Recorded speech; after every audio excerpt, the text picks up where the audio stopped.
नमस्कार, मी मनोशी पाठक. बातमीपत्रात आपलं स्वागत. बातमीपत्राच्या सुरुवातीला बातमी आहे आरक्षण आंदोलनासंदर्भातली. 1994 ला दिलेलं आरक्षण रद्द करा, मनोज जरांगेंनी ही महत्त्वपूर्ण मागणी केली आहे. कशाच्या आधारावर हे आरक्षण दिलं होतं याची श्वेतपत्रिका काढा, असंही मनोज जरांगेंनी म्हटलंय. श्वेतपत्रिका काढण्यासाठी जरांगेंकडून सरकारला 13 जुलैचा अल्टिमेटम देण्यात आलाय. तर आमच्या व्याख्येप्रमाणे सगळे सोयऱ्याचं आरक्षण द्या, अशी ही मागणी मनोज जरांगेंनी केली आहे. तर वाशीतील गुलालाचा अपमान केला तर विधानसभेला गुलाल तुमच्यावर रुसेल, असा इशारा सरकारला मनोज जरांगे यांनी दिलेला आहे. कुणबीच धरायचा असला आणि कुणबीची पोटजात मराठा होत नाही किंवा मराठ्यांची जात कुणबी होत नाही, पोटजात, असं जर तुम्हाला म्हणायचं असलं तर 180 जातीच्या नंतर ज्या जाती लावल्या त्या सगळ्याची सगळ्या काढा. 94 ला दिलेलं आरक्षण सगळं रद्द करा. त्याची श्वेतपत्रिका काढा. हे दिलंय कशाच्या आधारावर आणि काय म्हणून दिलंय हे मराठ्यांना कळणं 13 जुलैच्या आत गरजेचं आहे. हे दिलंय कसं?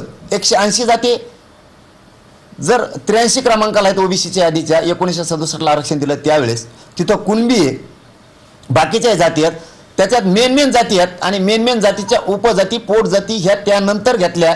350-400 काय घ्यायच्या तेवढ्या पोटजाती म्हणून घेतल्या असल्या तर मराठा सुद्धा घ्या. जर घ्यायच्या नसल्या तर त्या कशा घेतल्या याचं उत्तर आम्हाला द्या. सगळे सोयऱ्यांची अंमलबजावणी आमच्या व्याख्याप्रमाणे देता येत असली तर द्या, कारण त्या सगळ्या सोयऱ्याच्या अंमलबजावणीच्या गुलालाचा वाशीतला अपमान होऊ देऊ नका. जर सगळ्या सोयऱ्याच्या अंमलबजावणीची आमच्याप्रमाणे व्याख्या नाही केली तर वाशीतल्या गुलालाचा अपमान करू नका. विधानसभेला तुमच्यावर गुलाल रुसल, लक्षात ठेवा. की गावागावासह तालुक्यासह या नोंदी आहेत हैदराबाद संस्थांच्या, आणि ह्या सरकारी नोंदी आहेत. या देशात आणि या राज्यात कोणाच्याही सरकारी नोंदी नाही आहेत, तरी त्यांना आरक्षण आहे. मराठ्यांना आरक्षण सरकारी नोंदी आहेत ते देणं या 13 तारखेच्या आत बंधनकारक, ही शब्द मी सरकारसाठी वापरतोय. तुम्हाला बंधनकारक. तुम्ही जे खोटं आहे, जे बोगस आहे ते दिलं आणि जे सत्य आहे ते दिलं नाही. त्यामुळे तुम्हाला माझे हात जोडून विनंती, या प्रेसच्या माध्यमातून आपण खूपच स्पष्टपणानं सरकार म्हणून बोलणं आता गरजेचं आहे. सरकारी नोंदी मराठवाड्यातल्या मराठ्यांच्या ते घेणं गरजेचं आहे. सातारा संस्थांच्या ज्या नोंदी आहेत त्या सरकारी आहेत त्याही घेणं गरजेचं आहे. पश्चिम महाराष्ट्रातल्या मराठ्यांना ते कामाला येते. सरकारी नोंदी ह्या मुसलमानांच्या सुद्धा निघाल्या.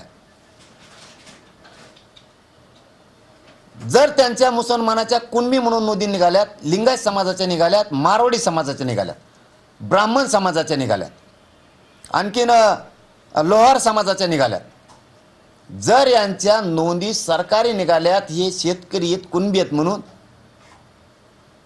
तर मुस्लिमांना सुद्धा ओबीसीतूनच आरक्षण दिलं पाहिजे. त्यांच्यावर सुद्धा अन्याय नाही झाला पाहिजे.